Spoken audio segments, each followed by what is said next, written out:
the Jewish kingdom of Kush. The Sudan is located in northeastern Africa. The modern country of Sudan is home of the Kushite civilization, also known as ancient Nubia.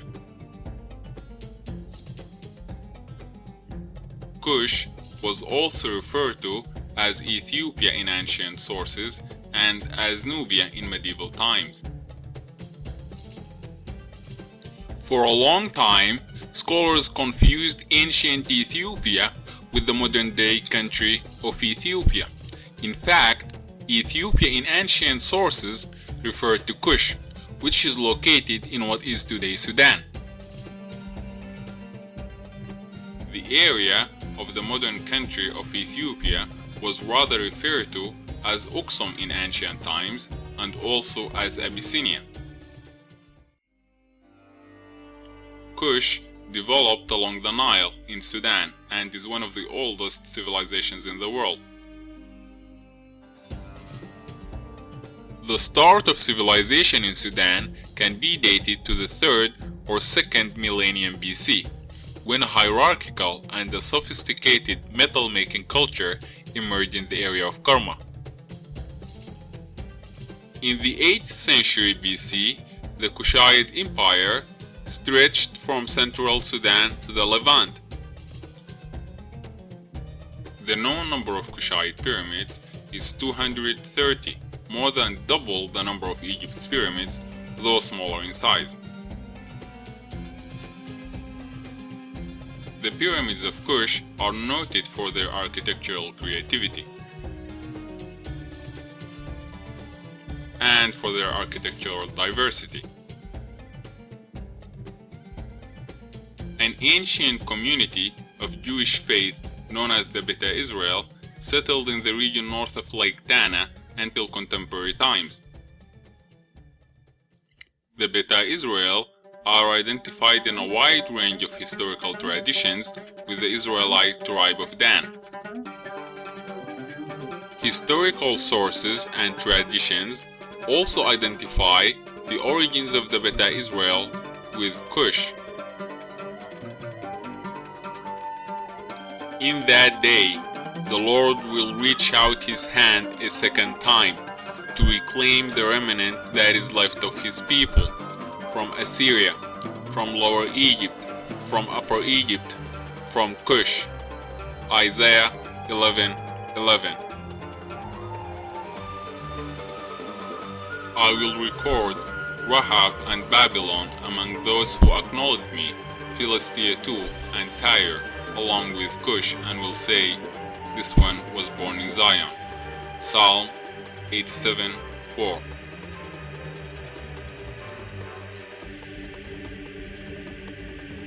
Writing about the Beta Israel, the once chief rabbi of Egypt, David Zimra, states, those Jews that come from the land of Kush are without doubt from the tribe of Dan.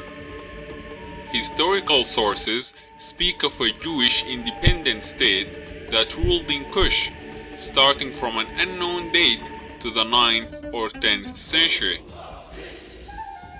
9th century scholar Eldad Dani, who is assumed to be from the Beta Israel, identified himself as a citizen of this Jewish state or kingdom in Kush.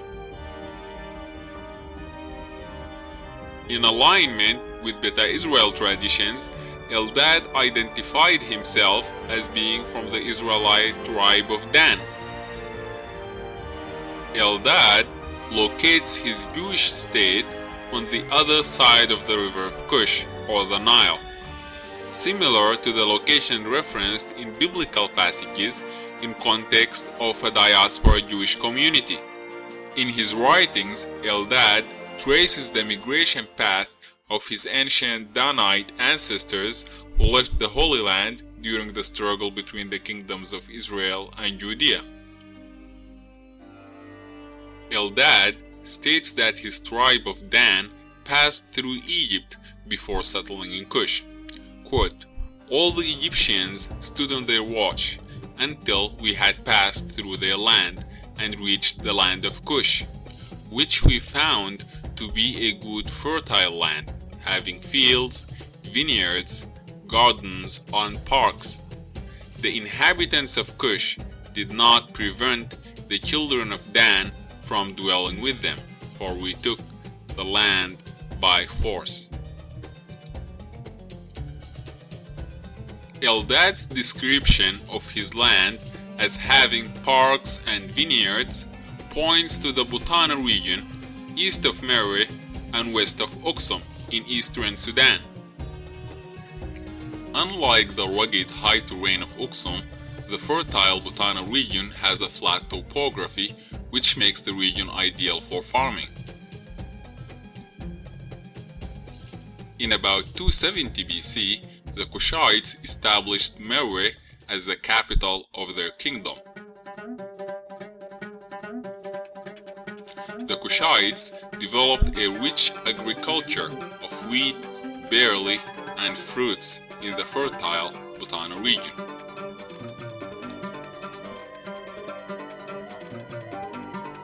Large numbers of wine storage pottery and wine tendrils were uncovered by archaeologists in Monterey. Historian Harkless writes, an important branch of agriculture, meaning in the kingdom of Monterey, was the cultivation of fruit in orchards and grapes in vineyards.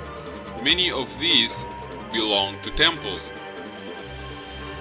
By the time Christianity became the dominant religion in northern Sudan in the 6th century, the Kushite kingdom was divided into two states, Makuria and Alwa. In the 9th or 10th century, a powerful Jewish queen named Yodit, coming from probably Eastern Sudan, ruled Axum. Evidence of Queen Yodit as being the ruler of perhaps the same independent Jewish state in Kush mentioned by Eldad, and as being part of the same Jewish population in Kush mentioned in the Bible, has not been studied by scholars so far. Queen Yodit, known for her charismatic persona, ruled Axum with an iron fist. James Bruce describes the queen as a woman of great beauty and talents for intrigue.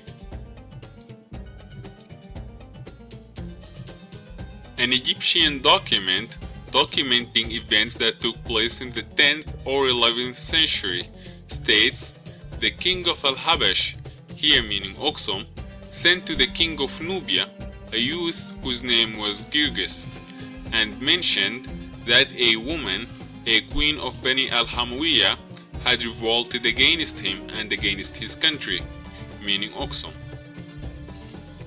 The Axumite king's mention of the queen to the Nubian king may indicate that Queen Yodit was a source of concern for Nubia as well.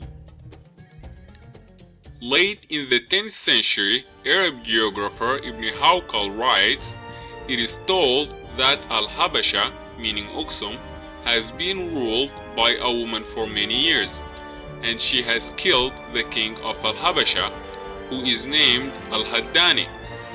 To this day, she rules with complete independence in her country and the frontier territories of Al-Haddani in the western part of Al-Habasha.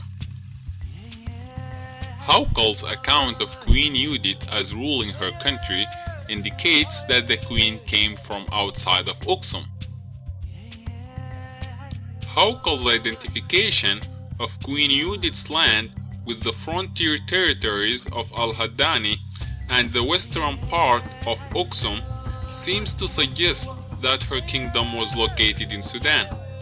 Later Axumite kings labeled Yodit as a rebel, perhaps only to deny her historical legitimacy as a ruler over Axum. Or perhaps the label rebel indicates that Yodit's kingdom of origin was once a tributary state to Axum.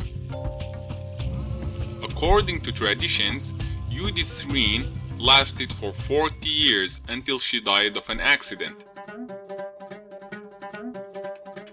The field of Yodit in Axum is a historical area in which ruins of buildings destroyed during Yodit's reign are said to have once stood. Yodit is said to be buried in a northern village near Wakro.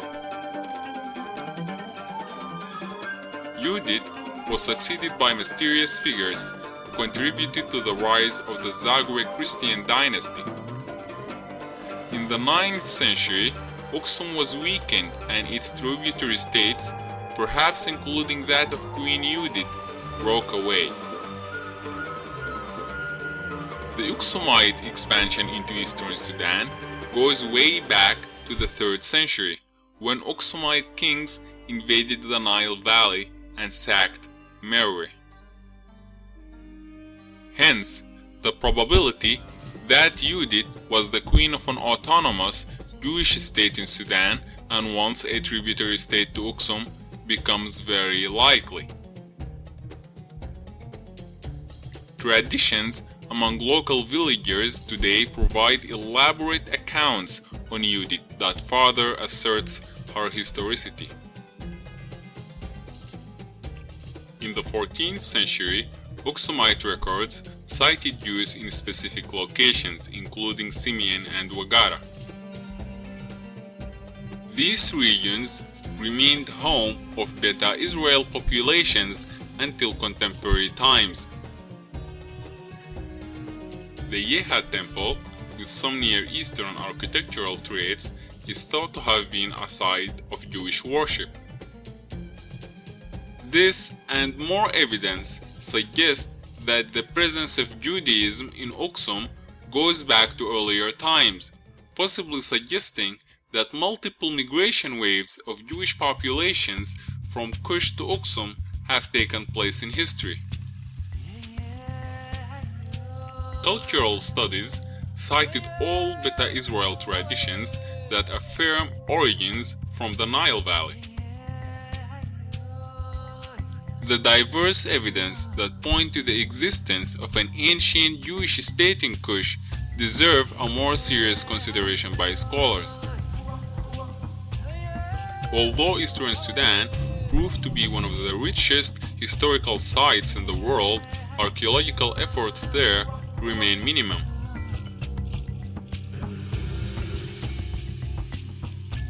Recently, an Italian excavation was carried near Kassala, on the Sudan-Eritrea border.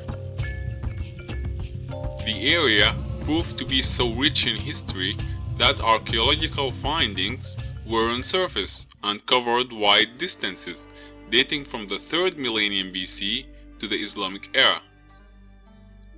The sum of historical sources and traditions that point to the existence of a once autonomous Jewish population or state in Kush should be the subject of more serious scholarly work.